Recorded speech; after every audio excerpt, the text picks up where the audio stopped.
Você atribui a isso o fato do Brasil ter sido uma experiência de regime autoritário militar, que nunca fechou? Claro, claro. Né? Que nunca suspendeu inteiramente as leis, que não suspendeu toda a Constituição. Né? Que tornou indiretos as eleições presidenciais de governadores e das instâncias minerais. Mas continua havendo eleição, não é? Para um número muito grande de municípios, apesar de tudo. Então, o calendário eleitoral, você entende? A ideia de que há um processo recorrente a cada 2 anos, né, de renovação, de repreenchimento das instituições políticas, isso nunca foi abolido. Então, isso para mim era o alfa e o ômega da análise.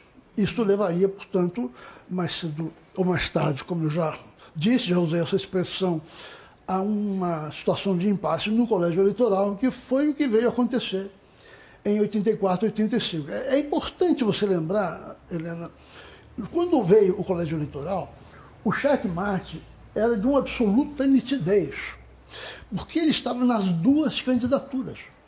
O Maluf também era fruto de um checkmate que ele deu contra o candidato militar, dos militares em São Paulo, que era o Laudo Natel. Não é? Ele impôs a sua candidatura como figura política ao Laudo Natel. Portanto, os militares tinham perdido o controle das 2 candidaturas. O problema, portanto, era, primeiro, ganhar do Maluf. Segundo, ganhar da linha dura, dos remanescentes. O próprio Figueiredo era um homem muito dividido, muito sofrido, né? O Figueiredo era um homem muito angustiado. Ele nunca se definiu direito de que lado que ele pensava ou deixava de pensar. E chegou a não cumprimentar o Sarney, né, na posse, coisas desse tipo. Mas o processo se deu, grosso modo, como eu havia pensado. A isso é preciso acrescentar que muito antes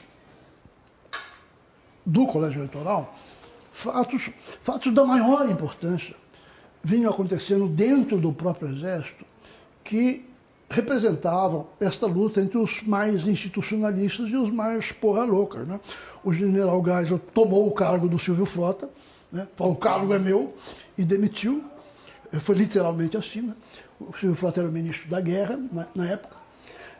Depois, na sucessão do Geisel, um episódio menos conhecido, mas não menos importante, o general Euler Bentes Ribeiro fez uma campanha eleitoral quase aberta para enfrentar o Figueiredo dentro do processo militar.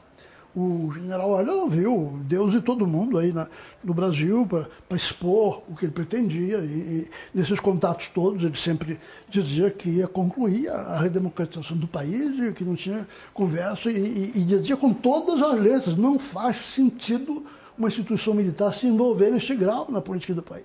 Dizia com todas as letras, raciocinava claramente no sentido que eu acabei de expor. Portanto, quando você chega no colégio eleitoral, você tem uma luta da oposição condensada no Tancredo contra os remanescentes civis, não é? De um lado corrupto e ditatorial, representados pelo Maluf. E você tinha uma luta dessa oposição contra remanescentes, como dizia o Geisel, né, sinceros, mas equivocados, do pensamento militar. Gente como o Silvio Frota, como o Newton, como outros aí. E, concluído este passo, portanto, a março de 85, nós acordamos dentro de uma democracia, com seus defeitos. Pode-se dizer, cada um pensa o que quiser da democracia, mas que o processo chegou lá, chegou. Né? Aí fomos para a Constituinte, para todos os equívocos. Há um período aí, sabe, de, vamos dizer assim, da eleição do Tancredo até a eleição do Fernando Henrique, em 94, eu acho que é preciso analisar com dois vetores, há 2 eixos aí em funcionamento. O primeiro, o bovarismo político, né, do pensamento partidário brasileiro, né? O Brasil tem essa mania. Se você tivesse 800 siglas, seria o ideal, porque quase, sabe, tem quantos milhões de eleitores? 130 milhões? O ideal seria 130 milhões de partidos. Cada pessoa seria um partido. E aí a verdade eleitoral seria perfeita. Bom, esse tipo de pensamento levou a uma fragmentação brutal do quadro. E mais importante do que a fragmentação formal, muito mais importante, foi a fragmentação da ideia de uma transição política. Né? Em vez de você pensar, vai se formular uma Constituição dentro de alguns balizamentos que as lideranças políticas vão assentar, porque são balizamentos sensatos, para ganhar tempo, inclusive, o Tancredo pensava assim. Não, é um free for all, assim, vamos abrir a porteira, deixar a boiada passar. A Constituinte virou uma balbúrdia, né, por causa desse tipo de pensamento. Cada um tinha uma Constituição inteira para apresentar. Você não acredita quantas pessoas, quantos juristas eu conheci na época da Comissão Afonso Arinos, que apareciam com um projeto inteiro de Constituição. Do primeiro ao último artigo, eu tinha escrito tudo. E isso acabou predominando, né? Acabou tornando complexo demais e avacalhado demais o processo. A Constituição, não é à toa que o governo Fernando Henrique teve que aprovar 35 emendas constitucionais. Né? Porque a Constituição se tornou uma espécie de ameba, sabe? Ela podia ser interpretada de qualquer maneira, né? Dependendo de quem quisesse. Ela não era economicamente liberal, nem economicamente intervencionista, né? Ela era o que você quisesse que ela fosse. Isso, evidentemente, não pode ser. Entende? Lá na Espanha, por exemplo, quando houve a transição, instituiu-se uma comissão de 35 membros, 39 membros, se não me engano, que preparou um projeto. Aquele projeto, basicamente, é o que foi a votação, com economia de tempo e de uma maneira muito mais sensata. Não, nós fizemos pelo caminho complicado. À medida em que este processo político de fragmentação da cabeça, né, da inteligência política, a fragmentação da razão política, né, à medida que isso foi avançando, havia um outro problema chamado inflação. Né? Inflação. A inflação brasileira, nós não podemos analisar num quadro de 2, 3, 5 ou 6 anos, é de 33 anos. É de 61 a 94. O acumulado da inflação nesse período chega a bilhões por cento. Então, este processo inflacionário foi muito mais decisivo para a desigualdade no Brasil, social, e para a pobreza, do que o latifúndio. Todo o latifúndio aí que o pessoal fala, a sesmaria, sabe, as capitanias hereditárias, a inflação fez muito pior. Bom, isso então, quando nós chegamos ao governo Sarney, né, aí é preciso lembrar metade do Figueiredo até o Sarney. Vamos reconstituir esse período só para você ter ilustração do que eu estou falando. O Figueiredo com aqueles problemas de saúde. Né? Num certo momento, os mágicos da economia, né, as pessoas que acreditam que 2 mais 2 podem ser 5 numa boa, resolveram que o negócio era o país crescer 8, 9, 10% do ano. E defenestraram o Mário Henrique Simons, que, para quem 2 e 2 são 4. Né? Sempre foram 4. Defenestraram e botaram o Delfim Neto no comando da economia. O Delfim fez crescer 8% em 1980. Em 81, uma recessão colossal, né? Porque aquilo simplesmente não era sustentável. Não era possível crescer naquele ritmo. O Brasil não tinha como pagar contas externas, não tinha como importar as coisas básicas, não tinha nada, não é possível crescer naquele período. A inflação volta violentamente. O Brasil chega em 83, 84, a uma situação de não ter crédito algum no exterior. Sabe que é um país tendo que pagar à vista, porque não tem mais crédito? O Brasil chegou a esta situação. Você deve se lembrar que os aviões da Varig em Nova York tinham que pagar à vista o combustível para voltar ao Brasil. O Tesouro Nacional também, todos os pagamentos que tinham para fazer, tinha que pagar à vista. Então, nós estávamos no mato sem cachorro, entende?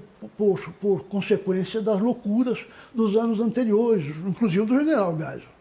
e do general Figueiredo. Bom, com a morte do Tancredo, sobe o Sarney. O Sarney confundiu completamente uma intervenção temporária, de emergência, que foi o Plano Cruzado, com a solução da inflação. Sabe, é o que o Roberto Campos chamava a ignorância desumana em economia. Né? Ele achou que o Plano Cruzado era miraculoso, porque resolvia os problemas da economia e lhe dava uma popularidade de 80%, é uma coisa formidável. Mas evidentemente não era. Foi alertado por todos os economistas que aquilo não podia continuar, não deu ouvido a eles. Resultado, antes de concluir um ano, o Plano Cruzado simplesmente implodiu e o Brasil voltou com inflação disparada, perda de credibilidade internacional, enfim, todos os males de Pandora reapareceram, mas ainda não estavam resolvidas algumas condições básicas para você enfrentar o problema. Você tinha que ter uma autoridade política legítima, o pessoal era messiânico com a eleição direta, a primeira eleição direta para presidente que viria a ser o Collor, né? Messiânico também com o intervencionismo. Se a gente decretar mais uns 3 pacotes aí, outro congelamento de preço, aí veio o plano Bresser, plano isso, plano aquilo, cada um dava mais errado do que o anterior, né? E agravava o problema. Então, dessa maneira, nós tivemos, você compreende, no plano político, um processo de esfarinhamento, de perda de foco, né? Perda de agenda, os partidos perdendo completamente função. E no plano econômico, nós simplesmente caminhávamos para uma situação catastrófica. Em economia, a catástrofe tem um nome, né? Chama-se hiperinflação. Em 93, 94, a inflação disparava numa curva ascendente, chegaria provavelmente a 5.000% num ano, que foi quando o Itamar Franco, que tinha então substituído o Fernando Collor, né, impedido, o Itamar então experimentou 3 ministros da Fazenda no intervalo de poucos meses, e aí concluiu que não era por ali mesmo, né, tinha que arranjar uma outra solução. Não morria de amor pelo Fernando Henrique, mas indicou o Fernando Henrique para o Ministério da Fazenda, e aí se começou a tratar seriamente a questão. Não havia nenhuma outra questão no Brasil a se tratar naquele momento, a não ser a inflação, porque tudo girava em torno dela. Você pode falar de programa social com inflação de 5.000%, você pode falar de o que você pode falar? Antes de estabilizar a economia. É evidente que a estabilidade precede todas as outras considerações, né? Então, ali se focalizou, se delineou um projeto tecnicamente consistente de estabilização e se levou isso à prática. Então, com isso eu te dou a minha visão do